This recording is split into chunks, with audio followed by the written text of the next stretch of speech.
She dumped him for being broke. Then his real identity was revealed. The text message that ended Marcus Bennett's 3-year relationship arrived at 11:47 p.m. on a Tuesday, right as he was finishing his shift at Tony's 24-hour diner in downtown Seattle. "I can't do this anymore. You have no ambition, no future. I need someone who can actually provide a life for me. We're done." Marcus stared at his phone screen, the blue light illuminating his face in the empty diner. His hands, still smelling of dish soap and grease, trembled slightly as he read the message again and again. Before we dive deeper into this incredible story, tell us where you're watching from. And if you're new here, hit that subscribe button because you definitely don't want to miss how this story ends. Now, back to Marcus and the worst night of his life, or was it? Jessica Hartley had been everything Marcus thought he wanted. Smart, beautiful, driven. They'd met at a charity event 3 years ago, one of those fancy galas where Seattle's elite mingled with champagne and canapes that cost more than most people's weekly grocery bills.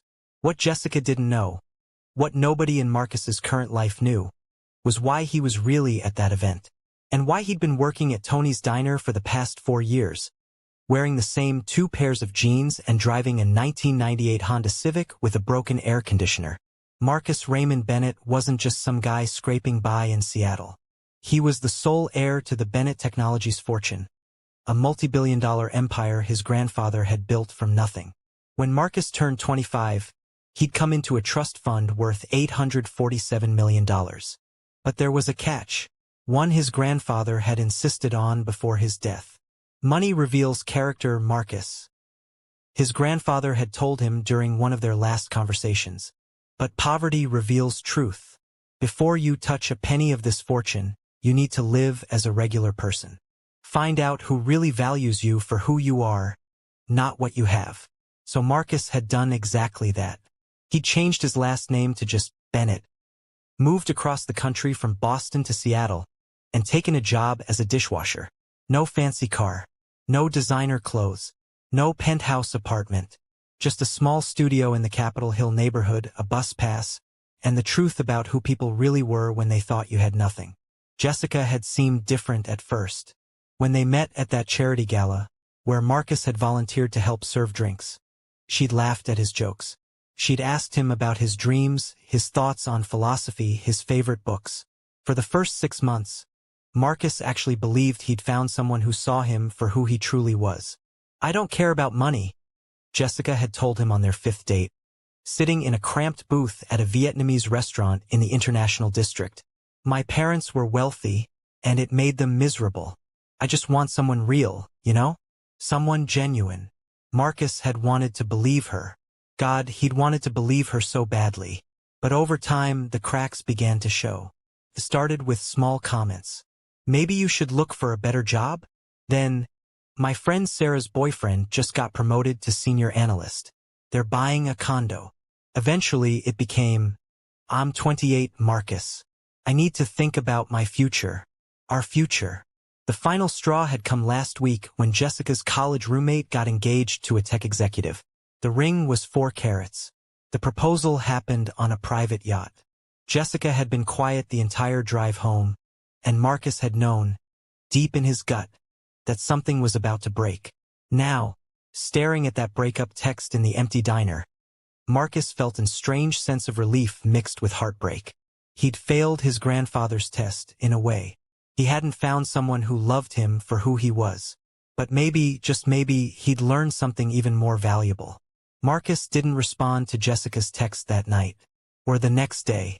He went to work, washed dishes, served coffee, and tried to process the end of a relationship that had apparently been built on a foundation of false expectations.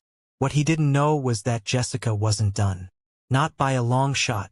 3 days after the breakup, Jessica posted on Instagram. The post was a long, carefully worded caption over a photo of her looking pensively at the Seattle skyline from what was clearly an expensive rooftop bar. "Sometimes you have to make the hard choice to prioritize your own growth and future," the post began. "I spent 3 years supporting someone who refused to reach for more, who was content with mediocrity, who couldn't even afford to take me to a nice restaurant without checking his bank account first. I'm done shrinking myself to make someone else comfortable with their lack of ambition. Here's to knowing your worth and refusing to settle. Hashtag self-love, hashtag know your worth, hashtag no settling, hashtag Seattle life. The post went viral in their social circle. Within 24 hours, it had 3,000 likes and over 400 comments. Most of them were supportive. You deserve better, Queen. Don't let anyone hold you back. His loss. But a few comments were different. Wait, Marcus? Like Marcus from Tony's Diner. One read, that guy was always so kind to everyone. Another said, this seems harsh. And then, the comment that would change everything, from an account Marcus didn't recognize. Jessica, you have no idea what you just did. No idea at all. The comment came from an account belonging to Rachel Torres, and if Jessica had been paying attention, she might have recognized the name. Rachel was Marcus's childhood friend from Boston, one of the few people who knew his real identity and who had kept his secret for 4 years. Rachel had watched Marcus's journey from afar, supporting his decision to live authentically even when she thought he was crazy for giving up luxury to wash dishes in Seattle. And she'd watched with growing frustration as Jessica slowly revealed her true colors over the past year. The breakup post was the final straw. Rachel didn't reveal Marcus's secret in that first comment. She wasn't cruel. But she did send Jessica a private message that night. Hi Jessica. We've never met, but I'm a friend of Marcus's from Boston. I just wanted you to know that you might want to delete that post. You don't know the full story. And trust me when I say you're going to regret this very, very soon. Jessica, of course, ignored the message. In fact, she screenshot it and posted it to her Instagram story with the caption, now his friends are harassing me for leaving him. This is exactly why I had to get out. Hashtag toxic. That was Jessica's second mistake. Her first was dumping Marcus via text. But this was about to set off a chain reaction that would expose her to all of Seattle. Marcus saw Jessica's posts. Everyone he knew saw them. His co-workers at the diner showed him their phones with expressions ranging from anger to sympathy. Man, I'm sorry, Tony, the diner's owner, said. Tony was a 65-year-old Korean War veteran who'd built his business from nothing. He'd taken a chance on Marcus 4 years ago, and they'd become close friends. She's making you look bad all over town. Marcus just shrugged. It's fine, Tony. The truth always comes out eventually. So what are you gonna do? Tony asked. You gonna tell people who you really are? Put her in her place. Marcus had been asking himself the same question for days. His grandfather's test was technically over. He'd turned 29 last month, and the terms of the trust allowed him full access to his inheritance now. He could reveal everything, prove Jessica wrong, and watch her face when she realized she'd dumped a billionaire for being broke. But was that who he wanted to be? The guy who used his wealth as a weapon. The person who said, I told you so, at the expense of someone else's public humiliation? I don't know yet, Marcus admitted. Part of me wants to just let it go. But another part of me feels like people should know the truth. Not to hurt Jessica, but because I'm tired of hiding. Tony nodded slowly. Well, whatever you decide, you've got people in your corner. You're a good man, Marcus. With or without money, that's what matters. That conversation was happening at 3 p.m. on a Saturday. By 7 p.m. that evening, the decision would be taken out of Marcus's hands entirely. Samantha Chun was an investigative reporter for the Seattle Chronicle who specialized in local human interest stories. She'd been following Jessica's Instagram drama not because she knew either party personally, but because her younger sister had sent her the posts with a message. This is so mean. Can you believe people? Samantha agreed it was mean, but something about the story didn't sit right with her. She'd been a reporter long enough to know that there were always two sides to every story, and something about Jessica's posts felt performative, like there was more beneath the surface. So Samantha did what she always did. She started digging. First, she looked into Marcus Bennett. That name was common enough, but when she cross-referenced it with Seattle and Tony's Diner, she found very little. No social media presence beyond a bare-bones Facebook profile with no posts. No digital footprint before 4 years ago. For someone in their late 20s, that was unusual. Then she noticed something interesting. There was a Marcus Raymond Bennett from Boston, heir to the Bennett Technologies fortune, who had disappeared from public life about 4 years ago. The family had been notoriously private, but there were old society page photos from charity events. Samantha pulled up one of the images and enhanced it. The young man in the tuxedo, standing next to his grandfather at a hospital fundraiser in Boston 5 years ago, looked remarkably similar to the guy currently trending on Seattle social media for being a broke loser.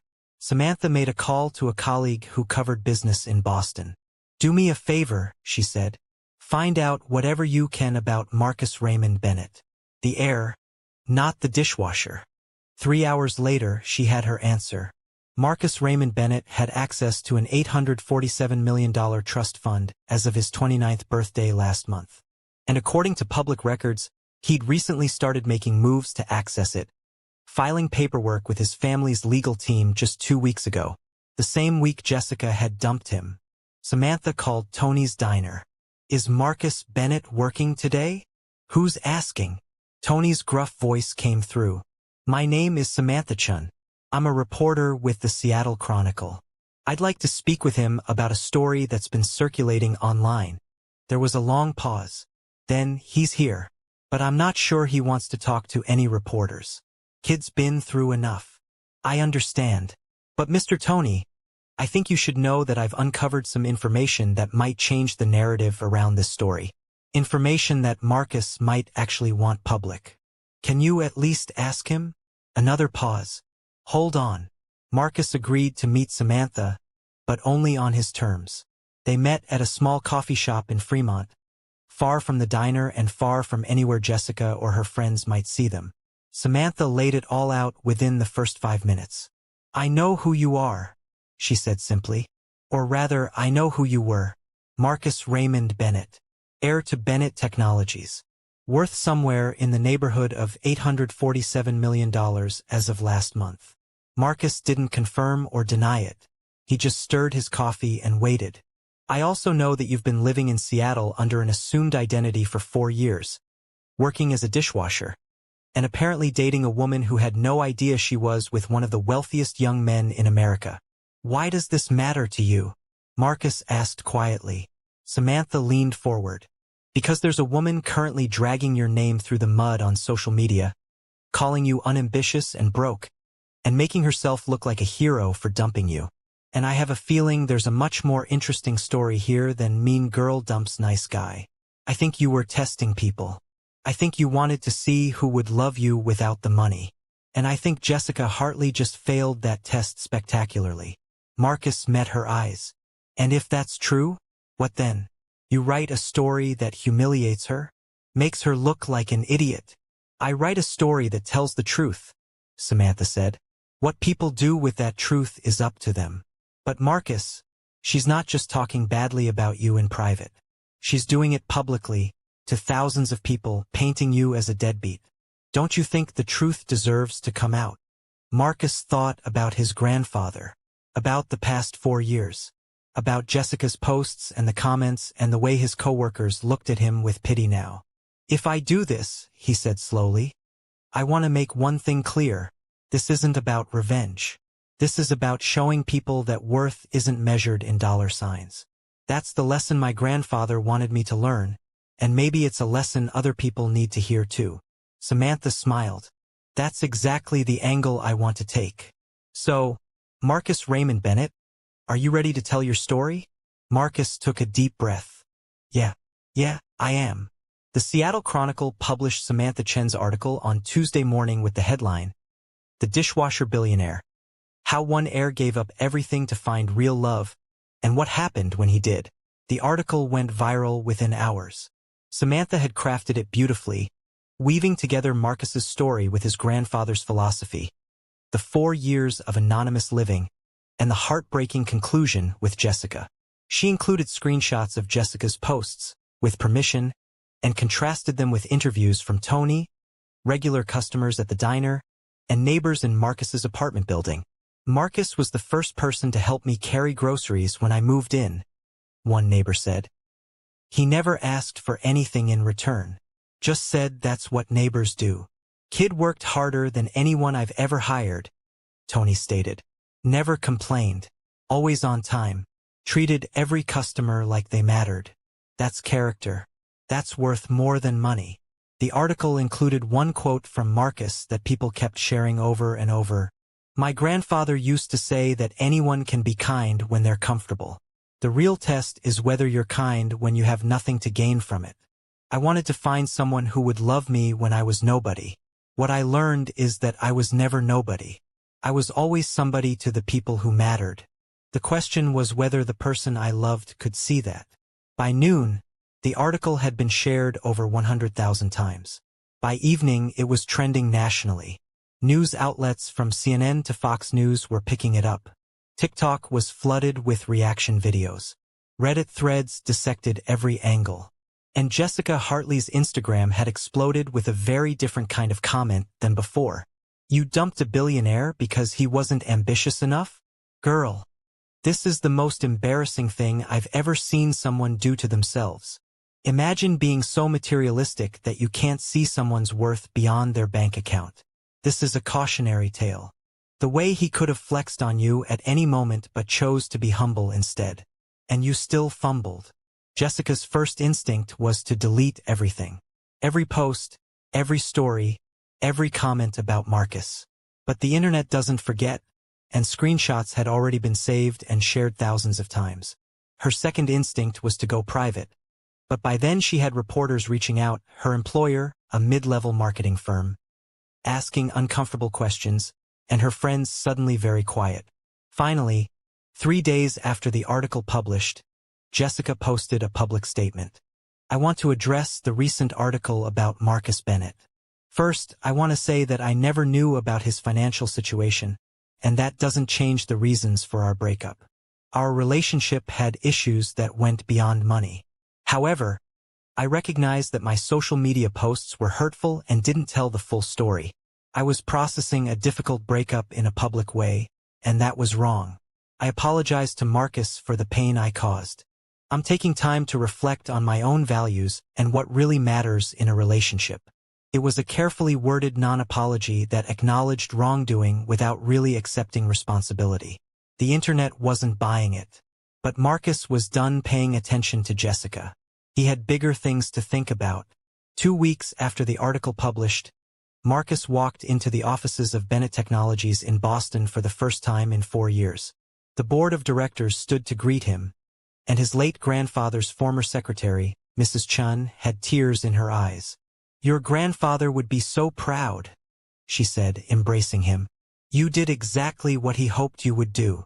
Marcus spent the next month working with the board to understand the company, meeting with department heads, and learning the business from the inside. But he also made some immediate changes. He established the Bennett Dignity Initiative, a foundation that would provide interest-free small business loans to people from working-class backgrounds. The first recipient was Tony, who'd been trying to open a second diner location for years, but couldn't get traditional financing. He also implemented a new hiring policy at Bennett Technologies. Every executive candidate had to spend 2 weeks working an entry-level position in the company before being considered for leadership. You can't lead people whose lives you don't understand, Marcus told the board. But Marcus didn't move back to Boston. He kept his apartment in Seattle, still ate at hole-in-the-wall restaurants, and still drove that same 1998 Honda Civic, though he could now afford any car in the world. Money didn't change who I am, he told Samantha in a follow-up interview 6 months later. It just gave me the resources to help more people. That's what my grandfather understood. Wealth is a tool, not an identity. 8 months after the breakup, Marcus ran into Jessica at a charity event in Seattle. It was unavoidable. They moved in some of the same circles now that Marcus had publicly reclaimed his identity, and Seattle's high society scene was surprisingly small. Jessica approached him hesitantly. She looked different, more subdued, less performative. Marcus, she said, I wasn't sure if you'd want to talk to me. I don't hate you, Jessica, Marcus said. I'm not going to pretend what you did didn't hurt, but I'm not interested in holding on to anger. I've thought about what you said in that article, about kindness and character. I think I lost sight of that. I got so focused on what I thought I needed that I didn't see what I already had. She paused. For what it's worth, I am genuinely sorry. Not because of the money. Because you deserved better than how I treated you. Marcus nodded. I appreciate that. And I hope you find what you're looking for, Jessica. I really do. It wasn't closure, exactly. But it was enough. A year after the breakup, Marcus met someone new. Her name was Alicia Rodriguez, and she was a social worker who ran a nonprofit helping homeless youth in Seattle. They met when Marcus's foundation partnered with her organization for a joint initiative. Alicia had no idea who Marcus was when they first met. She'd missed the viral article somehow, and Marcus certainly wasn't advertising his wealth at their initial meetings. To her, he was just Marcus, the guy from the foundation who actually seemed to care about the kids we're serving. They fell into an easy friendship first, bonding over their shared passion for helping people and their similar values. When Marcus finally asked her out, they went to a food truck festival and spent 3 hours talking about everything from philosophy to their favorite childhood cartoons. It wasn't until their 5th date, when Alicia mentioned she needed to rush home to catch a special news segment about local philanthropists, that Marcus gently told her she probably shouldn't miss it. Why? She asked, confused. Because I'm being interviewed for it, he admitted. Alicia laughed, thinking he was joking. Then she saw his expression. Wait, seriously? What for? Marcus took a breath. There's something I should probably tell you about my family business. When Alicia learned the truth about the money, the 4-year experiment, the viral article, all of it, she was quiet for a long moment. Then she said something Marcus would never forget. So you spent 4 years washing dishes to find out if people would like you for who you are rather than what you have. And now you're using your resources to help people who actually need it. Marcus, that doesn't make me like you more because of the money. That makes me like you more because it confirms what I already knew. You're one of the good ones. That's when Marcus knew he'd found what his grandfather had wanted him to find. Not someone who would love him despite being broke. Not someone who would love him because he was rich. But someone who would love him for the choices he made, regardless of his bank account. 2 years after the breakup, Marcus gave a TED Talk that was viewed over 20 million times. In it, he told his story, the whole story, and ended with this: My grandfather taught me that wealth reveals character, but poverty reveals truth. What I learned is that character and truth are the same thing. The people who treated me with dignity when I was washing dishes weren't being nice to a future billionaire. They were just being decent human beings. That's what matters. We live in a world obsessed with status and money and what we can get from each other. But the relationships that survive, the ones that mean something, are built on a foundation of seeing each other's humanity first. My ex-girlfriend didn't fail some test because she wanted financial security. She failed because she couldn't see my worth beyond my wallet. She made me feel less than, and nobody, whether they're a dishwasher or a CEO, deserves to feel less than. So here's my challenge to everyone watching. Look at the people in your life. Are you seeing them for who they really are? Or are you seeing them for what they can give you? Because in the end, we don't remember people for their bank accounts. We remember them for how they made us feel. And that, unlike money, is something you can't fake. The auditorium erupted in applause. Later that evening, Marcus checked his phone and saw a text from Alicia. Crushed it. So proud of you. Can't wait to celebrate tonight at Tony's. He's making your favorite. Marcus smiled. After everything, the breakup, the viral article, the public scrutiny, the reclaiming of his identity, this was what mattered. Not the money or the revenge or even the validation. Just knowing that he'd stayed true to himself and found people who valued him for exactly who he was. His grandfather had been right all along. The truth always reveals itself. You just have to be patient enough to let it. And sometimes, the best revenge isn't revenge at all. It's living well, loving genuinely, and knowing that you never compromised your character for anyone's approval. As for Jessica, the last Marcus heard, she'd left Seattle and moved to Portland. She deleted all her social media and was reportedly volunteering at a women's shelter. Marcus hoped it was true. He hoped she'd learned the same lesson he had, even if she'd learned it the hard way. Everyone deserves a chance to grow. That was what his grandfather would have said. and Marcus had learned to believe it. 3 years after that breakup text in the empty diner, Marcus stood in front of the newly opened Bennett Community Center in Seattle's Capitol Hill neighborhood, right across the street from his old studio apartment. The center would provide free job training, resume help, and small business mentorship to anyone who needed it.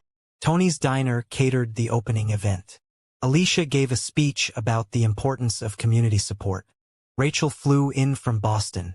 Mrs. Chun was there too, dabbing at her eyes with a handkerchief. And as Marcus cut the ribbon, he thought about how one text message had changed his life. Not the breakup text from Jessica, but the one he'd sent to his grandfather's lawyer 4 years ago. "I'm ready to take the test." He'd passed, not by finding someone who loved him without money, but by discovering that he didn't need anyone's approval to know his own worth. That was the lesson.